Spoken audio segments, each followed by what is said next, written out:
Halo, selamat pagi.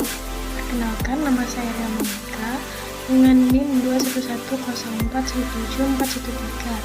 kelas M3, mata kuliah Manajemen Operasi, dosen Putih Febriasari, PSE MSc, Fakultas Ekonomi, Universitas Pancawakti.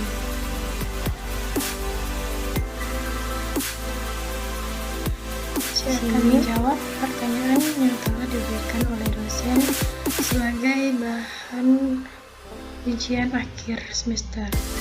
Yang pertama ada jelaskan mengapa konsep penyesuaian massal atau mass customization dapat digunakan sebagai salah satu strategi dalam rantai pasokan. Yang kedua, terdapat 3 keunggulan kompetitif yang dimiliki apabila penerapan strategi penyesuaian massal atau mass customization dalam aktivitas rantai pasokan mereka. Jelaskan keunggulan kompetitif tersebut. Yang ketiga, jelaskan perbedaan konsep antara kegiatan outsourcing dan offshoring. Mengapa perusahaan memutuskan untuk menerapkan kegiatan tersebut dalam aktivitasnya. Yang keempat, dalam konsep rantai pasokan yang berkelanjutan, terdapat strategi logistik terbalik atau reverse logistik.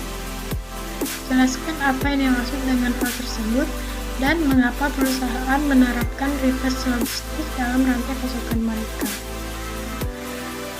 Yang pertama, mengapa konsep penyesuaian massal atau mass customization dapat digunakan sebagai strategi dalam rantai pasokan? Karena rantai pasokan perusahaan harus mampu menangani prioritas kompetitif tertentu yang akan memenangkan pesanan dari pelanggan.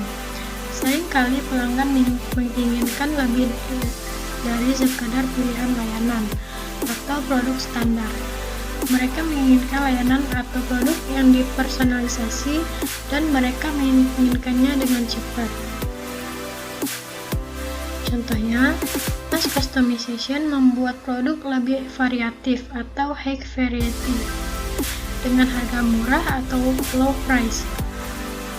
Mass customization dapat menyesuaikan produk dengan cepat bagi nasabah individu maupun untuk pasar ceruk atau niche. Produksi efisiensi dari produksi massal dan waktu produksi lebih cepat. Yang kedua, 3 keunggulan kompetitif strategi penyesuaian massal. Yang pertama yaitu pengelola hubungan pelanggan. Kustomisasi massal membutuhkan masukan yang rinci dari pelanggan agar layanan atau produk yang ideal dapat dihasilkan. Yang kedua, menghilangkan persediaan barang jadi. Memproduksi untuk pesanan pelanggan lebih efisien daripada menghasilkan perkiraan, karena perkiraan tidak sempurna. Triknya adalah memiliki semua yang Anda butuhkan untuk menghasilkan pesanan dengan cara cepat. Yang ketiga, meningkatkan nilai layanan atau produk yang dipersepsi. Dengan kustomisasi massal, pelanggan dapat melakukannya sesuai keinginan mereka.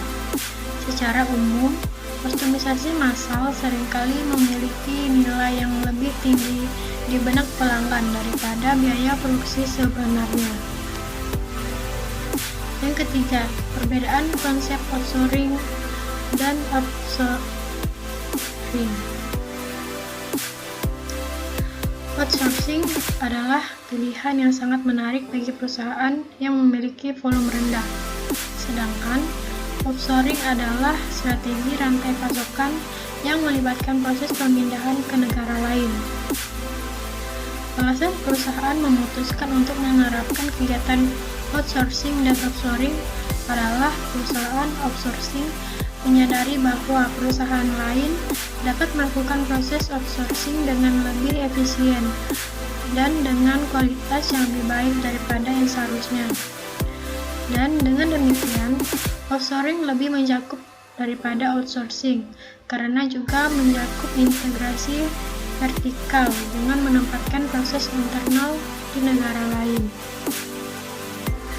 Yang keempat, apa itu reverse logistik? Reverse logistik atau logistik terbalik merupakan proses perencanaan, pelaksanaan, dan pengendalian aliran produk, bahan, dan informasi yang efisien dan hemat biaya dari sudut pandang konsumsi. Kembali ke titik asal untuk pengembalian, perbaikan, produksi ulang, atau daur ulang. Alasan perusahaan menerapkan reverse logistik dalam rantai pasokan. Perusahaan yang menerapkan reverse logistik mampu meningkatkan layanan pelanggan dan tingkat respon ke pelanggan, mengurangi dampak lingkungan dengan mengurangi limbah, dan meningkatkan tanggung jawab sosial perusahaan secara keseluruhan. Sekian penjelasan dari saya, kurang dari lebihnya saya ucapkan terima kasih.